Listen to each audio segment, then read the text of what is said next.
जानकारी देने के लिए। ट्रेडिंग के लिहाज से आपको नज़र कहाँ पर रखनी है और इसमें एक एक करके शुरुआत करते हैं। हमें आज जो कॉल्स मिल रही हैं उससे, लेकिन ध्यान रखिए ये जो कॉल्स हम आपको बता रहे हैं इंट्राडे के लिहाज से है, तो स्टॉप लॉस जरूर लगाएं। शुरुआत करते हैं सबसे पहले मोतीलाल ओसवाल के कॉल से। तो यहाँ पर उनका जो पहला कॉल है वो है मैकडॉवेल पर।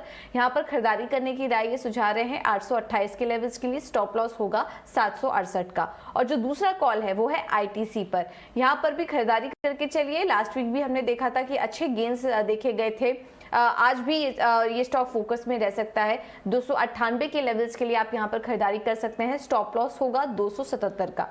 स्वास्तिका की तरफ से हमें जो कॉल्स मिल रही हैं उसमें शैलेट होटल्स, यहाँ पर वो खरीदारी करने की राय दे रहे हैं 350 के लेवल्स के लिए, स्टॉप लॉस होगा 320 का। और सनटेक रियल्टी में भी खरीदारी करने की सलाह इनकी तरफ से आ रही है। 535 के टारगेट यहाँ पर सुझा रहे हैं और स्टॉप लॉस होगा 495 का। अब अगले कॉल्स की तरफ बढ़ते हैं और KR चौकसी ने हमें JNE में खरीदारी करने की राय दी है। यहाँ पर ये स्टॉप लॉस सुझा रहे हैं 577 का, टारगेट होगा 589 का। और अगला कॉल है लॉरस लैब्स पर। यहाँ पर भी खरीदारी करने की ही राय सुझा रहे हैं, स्टॉप लॉस होगा 461 का। और 473 की टारगेट्स के लिए आप लॉरस लैब्स में भी खरीदारी कर सकते हैं। आगे बढ़ते हैं और इंक्रेड इक्विटी की तरफ से हमें कुछ कॉल्स मिल रही हैं। इन्होंने 3 रणनीति सुझाई है आज के लिए और तीनों में ही खरीदारी करने की राय और रुझान जो है वो आज इंश्योरेंस स्पेस में इनका दिख रहा है। HDFC लाइफ में खरीदारी करने की सलाह दे रहे हैं 575 के टारगेट के लिए, स्टॉप लॉस होगा 558 का। और SBI लाइफ में भी खरीदारी करने की राय दे रहे हैं 1120 के टारगेट के लिए, स्टॉप लॉस होगा 188 का। और अगला जो कॉल है वो है श्रीराम ट्रांसपोर्ट फाइनेंस। यहाँ पर भी खरीदारी करके चलिए, 1282 के लक्ष्य देखने को मिल सकते हैं, स्टॉप लॉस होगा 1250 का। एक्सिस सिक्योरिटीज की तरफ से अब जो कॉल्स हमें मिल रही हैं उसमें फेडरल बैंक पहला तो है खरीदारी करने की राय। पहली तिमाही की अपडेट भी ने जारी किए जहां पर कि अच्छे नंबर्स दिखाई दे रहे हैं और यहां पर आज उसके चलते खरीदारी भी देखने को मिल सकती है। टारगेट जो सुझा रहे हैं 99 से 102 के बीच के लेवल्स आज स्टॉक में देखने को मिल सकते हैं। और अगला कॉल है यूनाइटेड स्पिरिट्स। यहां पर भी खरीदारी करके चलिए, शुक्रवार के सेशन में भी हमने देखा था स्टॉक में अच्छी तेजी थी।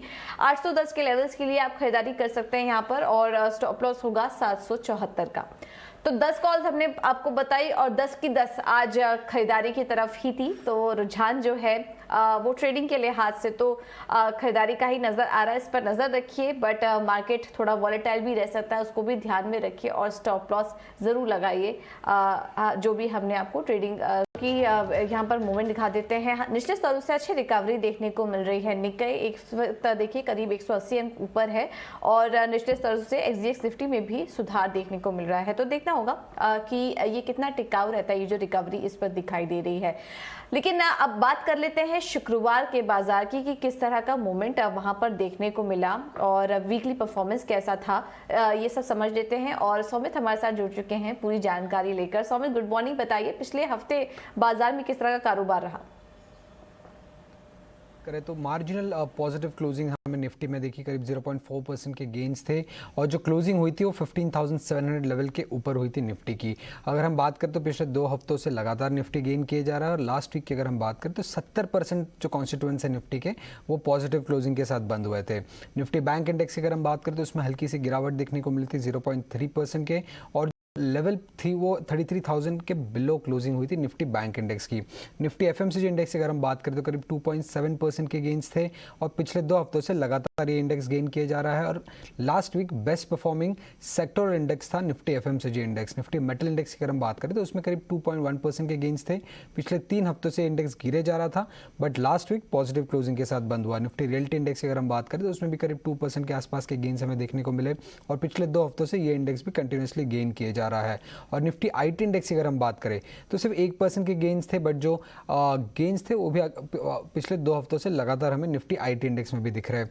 उसके अलावा निफ्टी 50 स्टॉक्स की अगर हम बात करें तो कोल इंडिया पिछले 2 हफ्तों से लगातार गिरे जा रहा था but last week positive closing के साथ बंद हुआ। हिंडाल्को पिछले 5 हफ्तों से लगातार रेड में क्लोजिंग हो रही थी but last week positive closing के साथ बंद हुई। ITC की अगर हम बात करें तो जो लास्ट वीक के गेन्स थे वो हाईएस्ट वीकली गेन्स थे मई 2022 से लेके अब तक, मतलब पिछले 4 हाईएस्ट गेन्स हमें निफ्टी ITC में दिखे। और लूजर साइड में अगर हम देखते हैं तो ओएनजीसी और आरआईएल दोनों ही स्टॉक काफ़ी फोकस में रहे, भारी गिरावट के साथ लास्ट वीक क्लोजिंग हुई, क्योंकि फ्राइडे को गवर्नमेंट ने टैक्स इम्पोज कर दिया था ऑयल प्रोड्यूसर्स पे और ऑयल एक्सपोर्टर्स पे, और इसी कारण हमें वीकनेस दोनों ही ये निफ्टी स्टॉक्स में लास्ट वीक के ट्रेड में देखने को मिली।